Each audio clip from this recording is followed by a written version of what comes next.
The story of John Fitzgerald Kennedy and his children cannot be separated from the extraordinary weight of his presidency, nor from the tragedy that marked his time in office. Elected the 35th President of the United States in 1960, he brought youth, glamour, and a sense of renewal to the American political stage. Born in 1917, the second son of Joseph P. Kennedy Sr. and Rose Fitzgerald Kennedy, his rise was both carefully engineered and publicly celebrated. When he took office on January 20, 1961, with Jacqueline Bouvier Kennedy by his side, the nation witnessed not only a new political era, but also the emergence of what many described as Camelot, a symbolic vision of American idealism embodied by the young first family. The White House became a backdrop for unprecedented media coverage of private family life. Caroline Bouvier Kennedy, born November 27, 1957, and John Fitzgerald Kennedy Jr., born November 25, 1960, became the most visible presidential children since Theodore Roosevelt's era. The image of 3-year-old John Jr. saluting his father's casket on November 25, 1963, crystallized the family's place in American memory. Yet behind the photographs and headlines, the Kennedys had endured heartbreak even before Dallas. Arabella Kennedy, born still in 1956, and Patrick Bouvier Kennedy, who died 2 days after birth in 1963, were quieter reminders of fragility beneath the public glamour. A central fact that cannot be disputed is the scale of the public's attachment to the Kennedy children. They were followed by cameras, their birthdays noted in newspapers, and their movements scrutinized as if part of the presidency itself. According to White House press archives, photographs of Caroline riding her pony Macaroni on the South Lawn became some of the most widely distributed images of the Kennedy administration. This documented phenomenon demonstrates how the president's young family became inseparable from his public identity, a blending of politics and private life that has rarely been matched. A lesser-known detail lies in the way the White House nursery was used as a point of political symbolism. Jackie Kennedy designed the children's quarters not only as a private refuge, but also as a representation of modern parenting. Furniture was carefully chosen and photographs of the nursery were released to the press. According to National Archives records, letters from American mothers arrived in unprecedented volume, often asking about the details of the children's daily routines. Few presidential offspring before them had been presented so carefully as extensions of an administration's style. The first debated point comes in evaluating whether this deliberate exposure was an asset or a burden. Some biographers, such as Robert Dallek, argue that the image of a young family softened the administration's profile during Cold War tensions, helping Kennedy connect with ordinary Americans.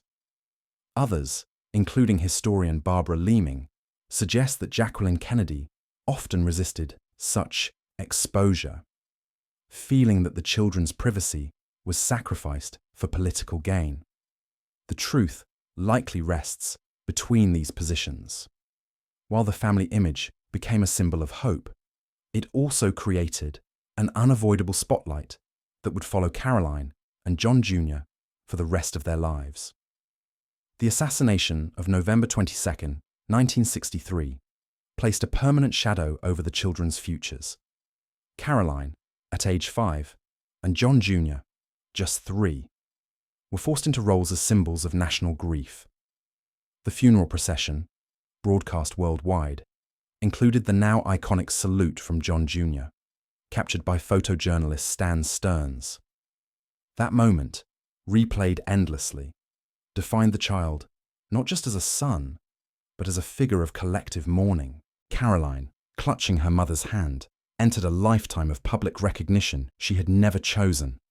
In the years that followed, Jacqueline Kennedy relocated her children to New York, determined to shield them from the relentless gaze of Washington and the potential dangers of public life. She purchased an apartment on Fifth Avenue and enrolled Caroline and John Jr. in private schools, prioritizing as normal an upbringing as possible. Still, their surname alone guaranteed attention. The Kennedy legacy, reinforced by uncles Robert and Edward, meant that Caroline and John Jr. remained tied to public service whether they sought it or not. The rare balance of privacy and visibility during these formative years created a tension that would shape each child differently. Caroline gravitated toward academia, law, and diplomacy, finding ways to serve while maintaining boundaries. John Jr., meanwhile, was drawn to media, style, and risk, inheriting the charisma of his father, but also the scrutiny. Arabella and Patrick, though absent from public memory and life, became part of the family's symbolic narrative of loss. As the Kennedy legacy continued into the late 20th century, the children of John F. Kennedy represented both the promise and the peril of growing up in America's most scrutinized political dynasty. Their lives became a continuation of the national story written in Dallas, shaping how the Kennedy name would be carried forward long after the president's death. The narrative of their individual paths begins with Caroline, whose life reflects both the discipline of her mother and the enduring call to public service inherited from her father. Caroline Kennedy, John Jr., Patrick, and Arabella together form the complete record of John F. Kennedy's children. Their stories diverged in life and legacy, yet each is an essential part of understanding how the Kennedy name continued after the assassination of 1963. Born into an extraordinary political dynasty, they were heirs not only to a famous surname, but also to the weight of public expectation. The eldest child, Caroline Bouvier Kennedy, was born on November 27, 1957, at New York Hospital in Manhattan. At the time of her birth, John Kennedy was a senator from Massachusetts, preparing his bid for the presidency. Her arrival was celebrated widely, as the couple had already endured the loss of a stillborn daughter, Arabella, the year before. Caroline's early years were spent between Georgetown and Hyannisport, Massachusetts, before her father's election brought her to the White House at age 3. She was the first presidential daughter to live in the executive mansion since Margaret Truman in the 1940s, and her presence was central to the youthful image of the Kennedy presidency. John Fitzgerald Kennedy Jr., the second surviving child, was born on November 25, 1960, just weeks after his father's election victory. His birth was seen as a symbolic extension of the new administration, timed almost precisely with the transition to presidential power. Photographers documented his early months in the White House nursery, alongside Caroline. He would later become a cultural icon in his own right, known for his charisma, public style, and tragic death in 1999.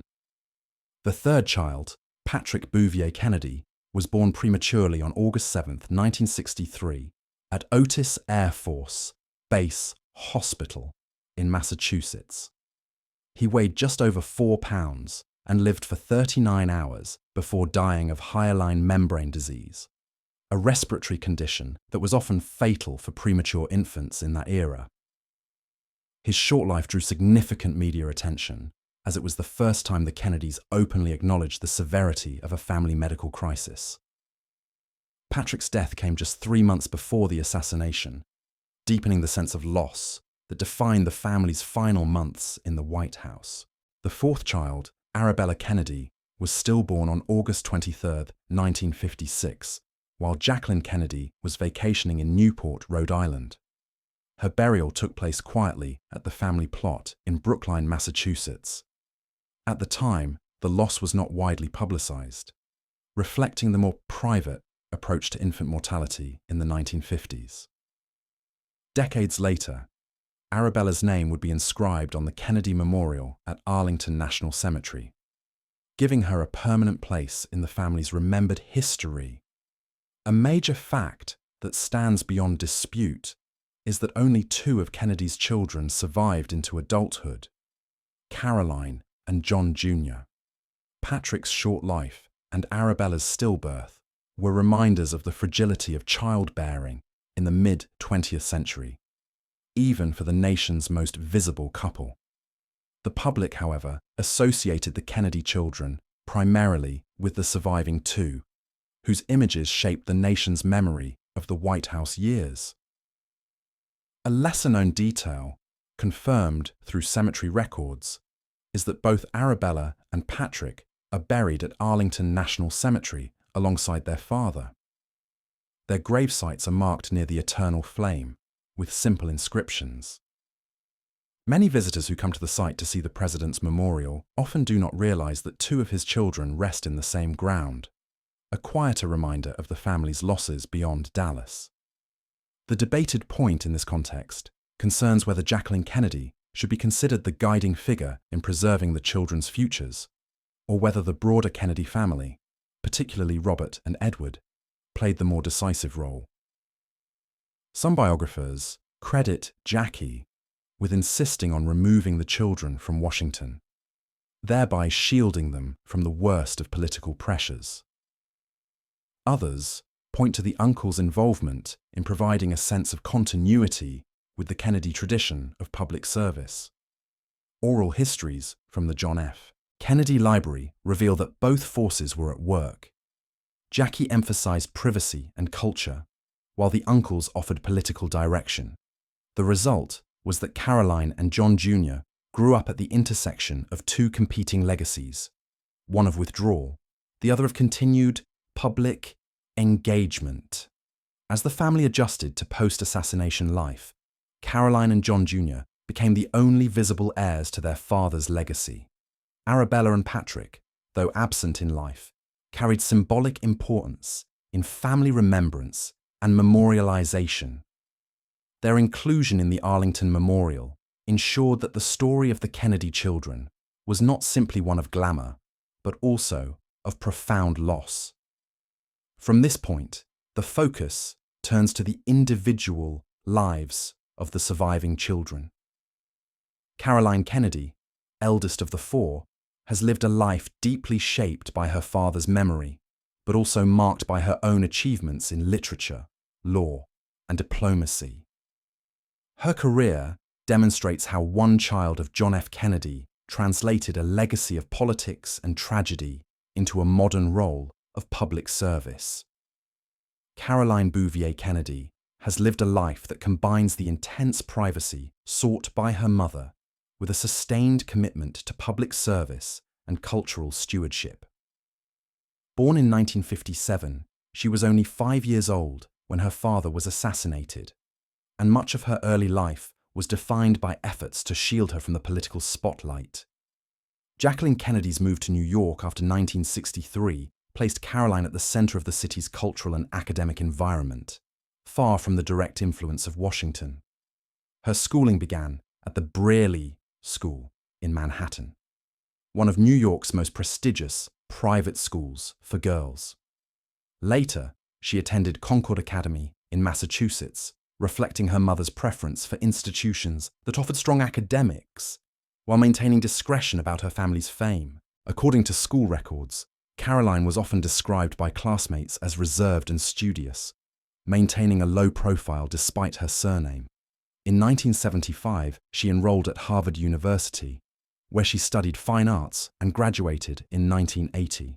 One major fact, documented in university archives and subsequent career records, is that Caroline did not immediately pursue politics.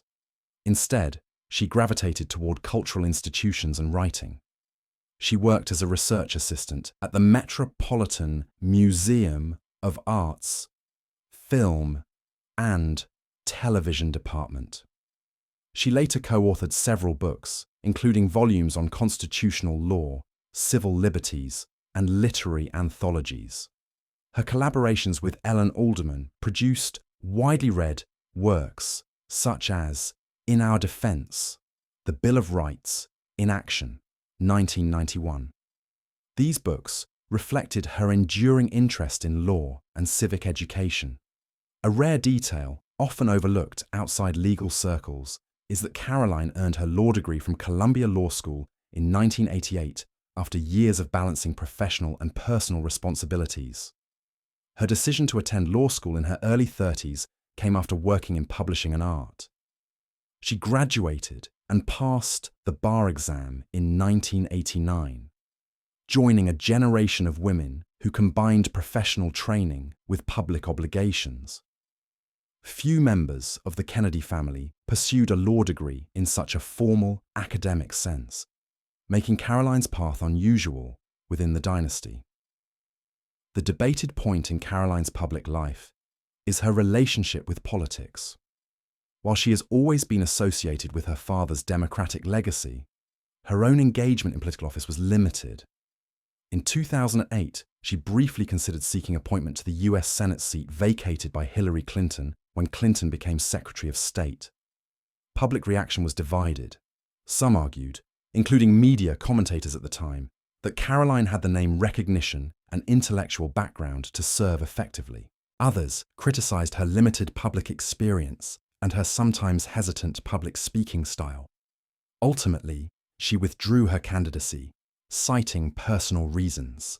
Historians differ on whether this decision reflected genuine reluctance to embrace electoral politics, or whether political pressures within New York Democratic circles made her candidacy untenable.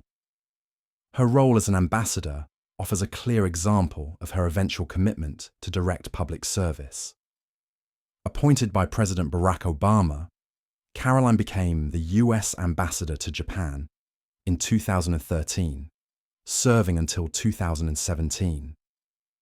During her tenure, she played a crucial role in strengthening ties between Washington and Tokyo, including participation in high-level meetings with Prime Minister Shinzo Abe. One of the most widely reported events of her ambassadorship was her attendance at the 70th anniversary commemoration of the Hiroshima bombing in 2015, where she represented the United States at ceremonies of reconciliation. Later, under President Joe Biden, she was appointed ambassador to Australia in 2022, continuing her diplomatic career in the Asia-Pacific region. These appointments underline how her father's legacy of international leadership found a continuation in her own service abroad. In her personal life, Caroline married Edwin Schlossberg, an author and designer, on July 19, 1986. Their wedding at Our Lady of Victory Church in Centerville, Massachusetts, drew international media attention. Together they have 3 children: Rose, born in 1988, Tatiana, born in 1990, and Jack, born in 1993. All 3 have pursued careers largely outside politics, in fields including writing, science, and performance. Caroline's family life has been deliberately private, though her children occasionally appear at public events connected to the Kennedy family legacy. One overlooked but confirmed fact is her long association with the John F. Kennedy Library Foundation. Caroline has served as president of the board, overseeing programming, educational initiatives, and the annual Profile in Courage Award, which honors political figures who demonstrate acts of principled leadership. This role has tied her more directly to her father's historical memory than perhaps any other responsibility. She has been instrumental in maintaining the Kennedy legacy, not as nostalgia, but as an active model of civic responsibility. Caroline's trajectory represents a careful negotiation between her mother's desire for discretion and her family's tradition of public visibility. Unlike many of her cousins who pursued elected office, she forged a career based on law, literature, and diplomacy.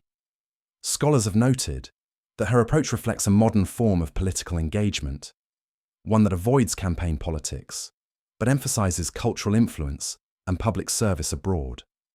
As the only surviving child of John and Jackie Kennedy, Caroline embodies both the endurance of the Kennedy name and the limits of inheritance. Her life demonstrates how a person born into extraordinary circumstances can shape a role that is both loyal to legacy and distinct from it. With her story established, the narrative turns toward John F. Kennedy Jr., whose life and death captured public attention in a way more reminiscent of his father's dramatic arc. John Fitzgerald Kennedy Jr., born on November 25, 1960, in Washington, D.C., was the only son of John and Jacqueline Kennedy to survive infancy. His birth, just weeks after his father's election as the 35th President of the United States, was greeted with widespread public attention. Newspapers described him as a son for the new administration, linking his arrival directly to the excitement surrounding his father's victory. Known affectionately as John during childhood, a nickname popularized by the press, though not used by his family, he became one of the most photographed children in America. The defining fact of his early years is inseparable from his role in national mourning. On November 25, 1963, his third birthday, he stood at his father's funeral cortege and saluted the casket as it passed. Captured by photographer Stan Stearns, the image became an indelible symbol of loss and innocence, appearing on front pages worldwide. The gesture fixed John Jr. in the public imagination as the living link to a fallen president. Raised by Jacqueline Kennedy, largely in New York. After 1964, John Jr. attended private schools including Collegiate and Phillips Academy in Andover. Later, he enrolled at Brown University, graduating in 1983 with a degree in history. Following his undergraduate years, he pursued law at New York University School of Law, earning his Juris Doctor in 1989. A rare but significant detail in his career is that despite multiple attempts, John Jr. failed the New York bar exam twice before passing on his third attempt in 1990. This fact, widely reported at the time, was seen by some as evidence of the challenges of living under the Kennedy name. Yet, it also demonstrated perseverance. Once admitted, he worked briefly as an assistant district attorney in Manhattan. The debated point in his biography concerns the balance between his legal profession and his more visible career in media. While his work in the district attorney's office was commendable, his public identity soon shifted toward publishing. In 1995, he co-founded George Magazine, a glossy publication that blended politics with popular culture. Some observers praised it as innovative, bringing civic discourse to new audiences. Others dismissed it as lightweight, arguing that it diluted political seriousness with celebrity features.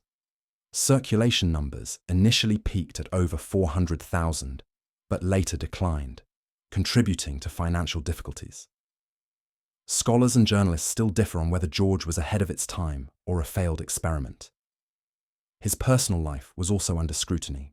John Jr. was frequently described as one of America's most eligible bachelors during the 1980s and early 1990s, linked publicly to several high-profile women. In 1996, he married Carolyn Bessette, a Calvin Klein publicist, in a private ceremony on Cumberland Island, Georgia. Their marriage remained intensely private, though it was often targeted by tabloids. The defining tragedy of John Jr.'s life occurred on July 16, 1999. He, Carolyn Bessette Kennedy, and her sister Lauren Bessette died when the small plane he was piloting crashed into the Atlantic Ocean off Martha's Vineyard. The National Transportation Safety Board investigation concluded that the probable cause was pilot error, citing spatial disorientation at night over water. His body, along with those of his wife and sister-in-law, was recovered several days later and cremated. A funeral service was held at the Church of St. Thomas More in Manhattan.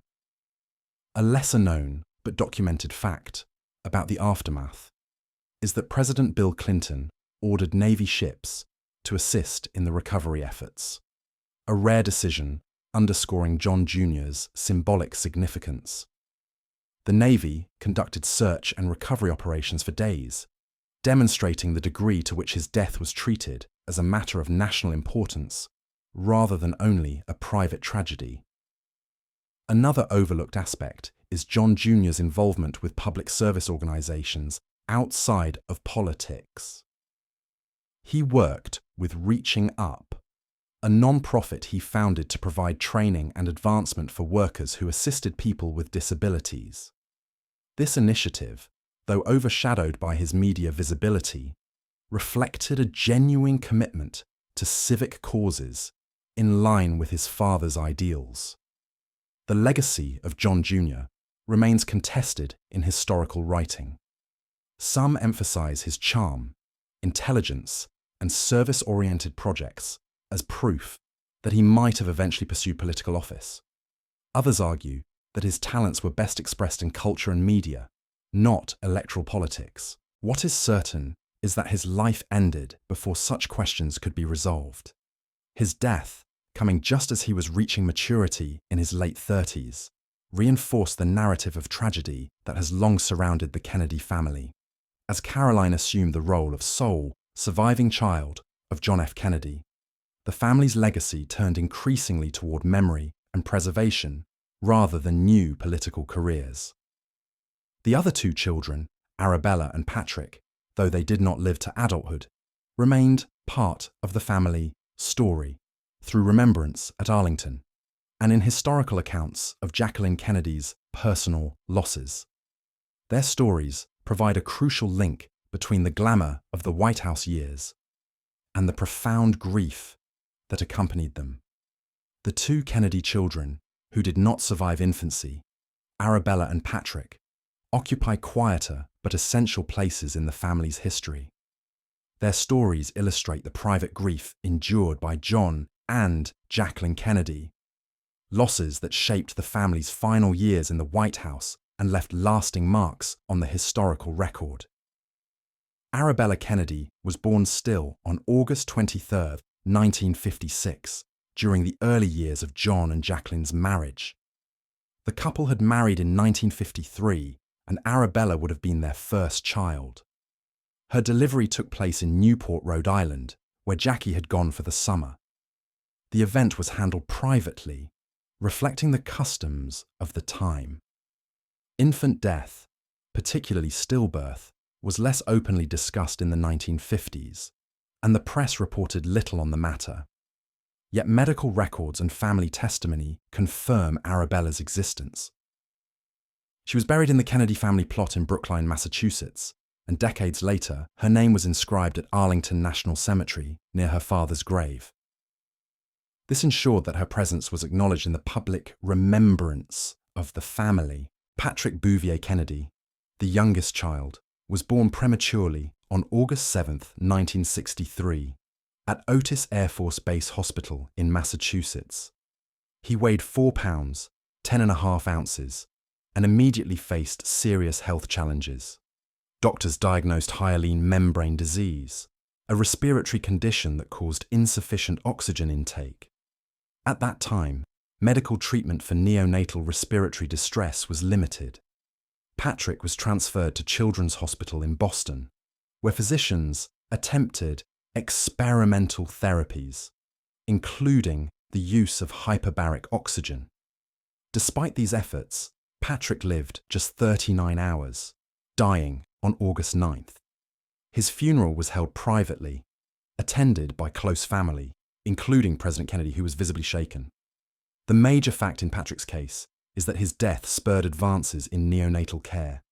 Medical journals from the period note that the president's personal experience with the condition helped draw attention and resources to research. By the 1970s, treatments for respiratory distress syndrome in premature infants had advanced significantly, lowering mortality rates. Patrick's brief life indirectly contributed to improvements in American pediatric medicine.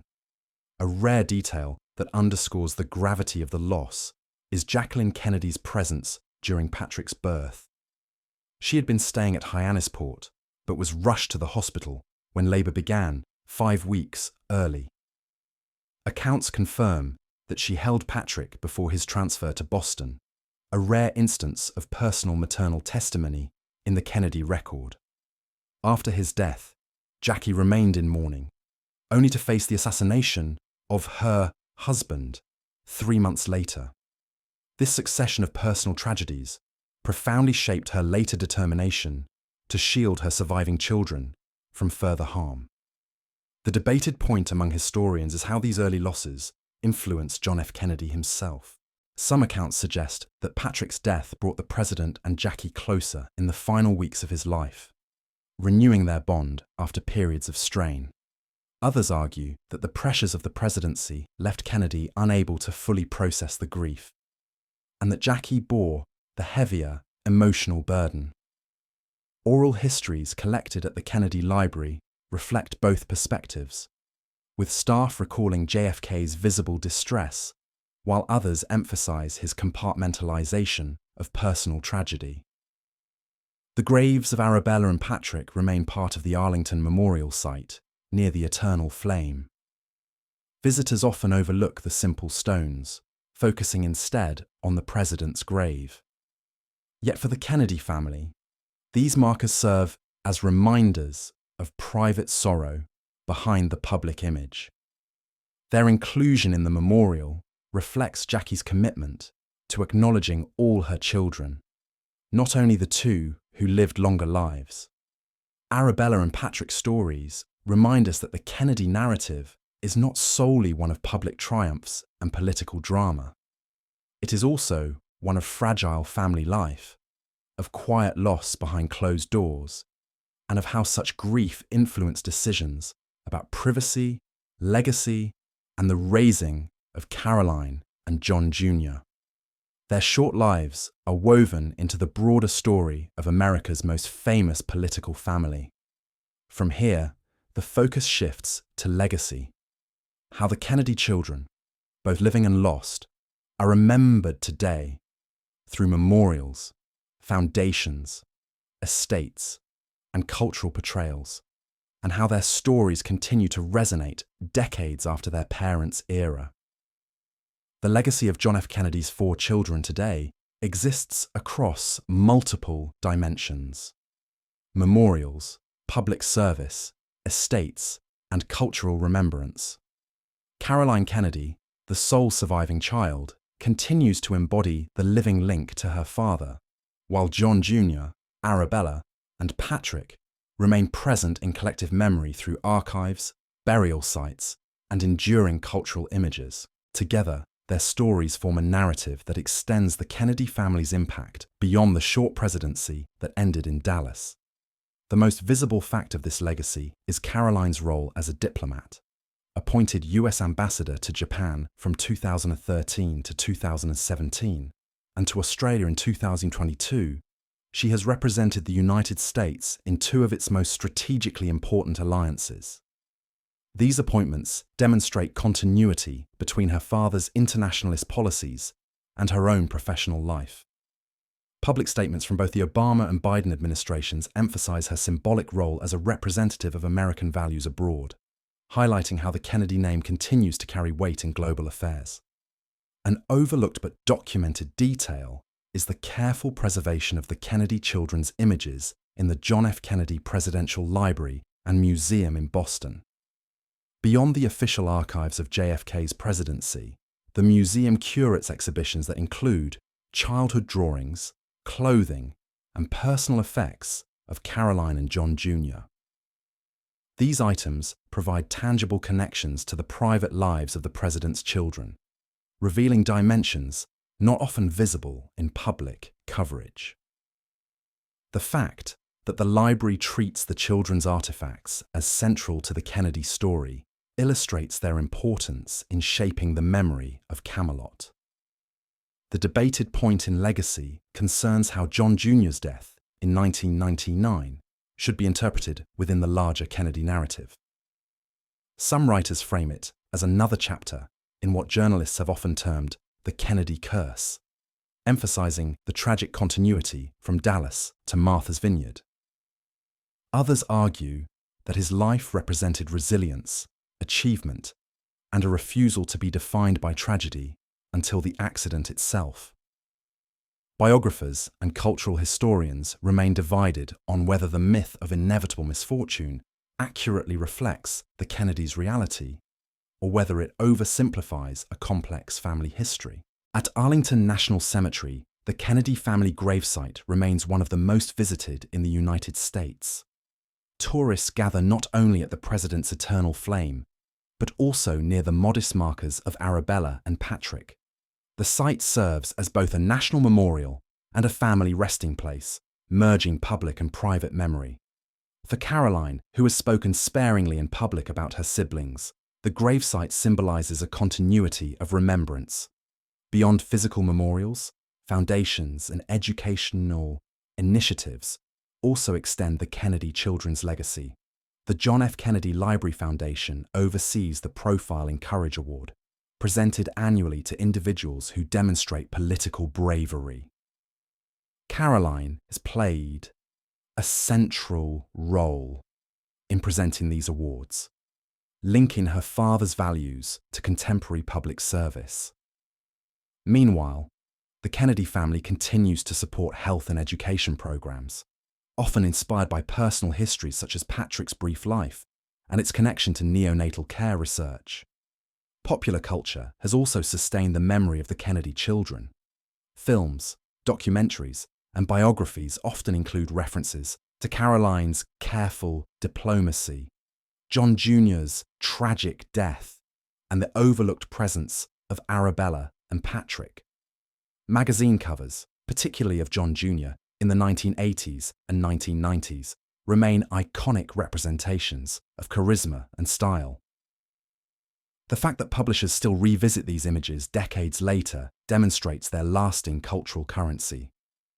The Kennedy estates, including Hyannisport, where the family gathers, and the New York residences, where Caroline grew up, Harancine, also were to become part of the public narrative.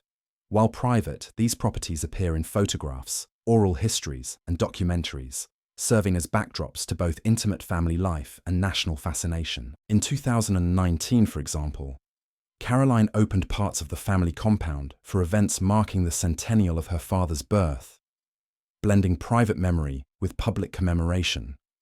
The endurance of the Kennedy children's legacy rests in the duality of personal story and national symbolism. Arabella and Patrick represent private loss acknowledged in public memorials. John Jr. symbolizes promise cut short, captured in photographs and in the tragedy of 1999.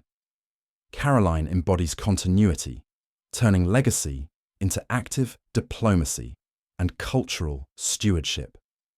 Together, they form a complete portrait of how a presidential family's children can remain embedded in national history long after their own lifetimes. As the decades advance, the Kennedy children continue to shape how Americans remember the presidency of John F. Kennedy, not only through the image of Camelot, but also through the intertwined themes of resilience, grief, and service. Their stories ensure that the Kennedy name remains more than a political reference. It remains a family narrative woven deeply into the American historical imagination. The story of John F. Kennedy's children stands as a testament to how private lives can become inseparably bound to national history. Each of the four children, Caroline, John Jr., Arabella, and Patrick, represents a different dimension of the Kennedy legacy, carried forward through triumphs, losses, and acts of remembrance. Arabella's stillbirth in 1956 and Patrick's brief life in 1963 revealed the quiet tragedies that even the most celebrated families cannot escape. Their names, etched into the stone of Arlington National Cemetery, remind visitors that the Camelot image was built not only on glamour, but also on grief. In acknowledging them, the Kennedys ensured that their family narrative would remain honest about both promise and fragility. John Jr.'s life reflected the burden of carrying his father's name in a modern media age. From the unforgettable salute at age 3 to his adulthood as lawyer, publisher, and philanthropist, he lived in the dual space of private ambition and public fascination. His death in 1999, mourned on a global scale, reinforced the sense that Kennedy stories rarely conclude quietly. Caroline's journey illustrates resilience and continuity. Choosing paths in law, literature, and eventually diplomacy, she has honored her father's memory while forging her own role in American public life. As ambassador in Japan and Australia, she has given new expression to Kennedy ideals of international engagement and service. Her children represent the next generation, largely shielded from politics, but still tied to one of America's most recognized surnames. Together, the Kennedy children embody a story that is at once deeply personal and profoundly national. Their legacy lives in memorials, archives, and public service, but also in the enduring fascination that keeps their father's presidency alive in public memory. In their lives and in their losses, the Kennedy children remain part of America's collective story. Word count 323.